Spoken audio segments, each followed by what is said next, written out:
Orang Yunani kuno itu sangat tertarik dengan dunia di sekitar mereka. Mereka didorong oleh rasa haus akan pengetahuan dan pemahaman. Rasa ingin tahu ini membawa mereka pada penemuan-penemuan hebat di banyak bidang. Kita melihat pengaruh mereka dalam sains, matematika, filsafat, dan kedokteran. Orang Yunani meletakkan dasar bagi tradisi intelektual Barat. Gagasan-gagasan mereka terus membentuk pemikiran kita saat ini. Bahasa Yunani dengan ketepatan dan kejelasannya menjadi alat untuk mengekspresikan ide-ide baru ini. Kata-kata Yunani diadopsi ke dalam kosakata ilmiah. Adopsi ini tidak terbatas pada beberapa bidang saja. Ini mencakup seluruh spektrum disiplin ilmu. Penggunaan bahasa Yunani dalam sains bukan hanya masalah kemudahan. Itu adalah cerminan dari dampak besar pemikiran Yunani terhadap perkembangan sains Barat. Orang Yunani kuno tidak hanya memberi kita teori dan konsep. Mereka memberi kita cara berpikir, kerangka kerja untuk memahami alam semesta. Para pemikir seperti Aristoteles, Pythagoras, dan Hippocrates bukan hanya orang-orang cerdas pada masanya. Mereka adalah raksasa yang bayangan intelektualnya terentang selama berabad-abad, memengaruhi generasi-generasi cendekiawan.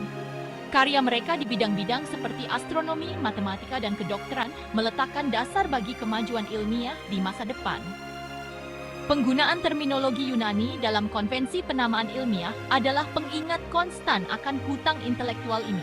Ketika kita menggunakan istilah-istilah seperti biologi atau fisika, kita tidak hanya menggunakan kata-kata. Kita sedang membangkitkan sejarah penyelidikan dan penemuan yang kaya. Kita sedang memasuki sistem pengetahuan yang berakar dari Yunani kuno. Sistem tata nama binomial yang dikembangkan oleh Carl Linnaeus merevolusi cara kita menamai organisme.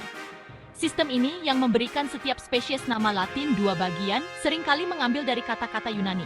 Kenapa bahasa Yunani? Karena bahasa Yunani menawarkan kosakata yang luas dan struktur logis yang sangat cocok untuk ketepatan ilmiah. Perhatikan kata dinosaurus. Ini adalah kombinasi dari kata Yunani deinos, mengerikan, dan sauros, kadal. Sistem penamaan yang lugas namun menggugah, ini memudahkan para ilmuwan di seluruh dunia untuk berkomunikasi tentang spesies terlepas dari bahasa ibu mereka. Bagian 4. Kata-kata Yunani, makna universal. Tapi ini bukan hanya tentang dinosaurus. Buka buku teks biologi apapun, dan Anda akan menemukan banyak sekali istilah Yunani. Fotosintesis, klorofil, mitokondria. Kata-kata ini mungkin terdengar mengintimidasi.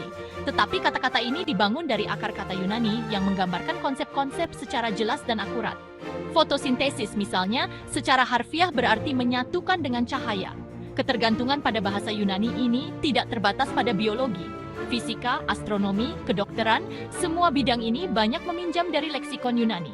Pikirkan tentang termodinamika, astrofisika, atau kardiologi. Kata-kata Yunani menyediakan bahasa yang sama untuk wacana ilmiah, mendorong kejelasan dan pemahaman lintas hambatan bahasa.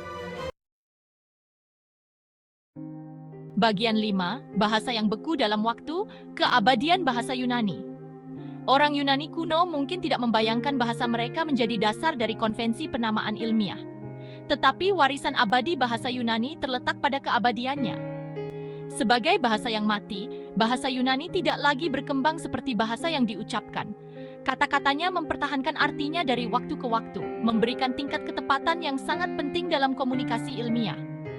Jadi, lain kali Anda menemukan istilah ilmiah yang terdengar seperti bahasa Yunani bagi Anda. Ingatlah bahwa itu mungkin memang benar, dan itu bukan hal yang buruk. Itu adalah bukti kekuatan abadi dari pemikiran Yunani dan dampaknya yang langgeng pada pemahaman kita tentang dunia.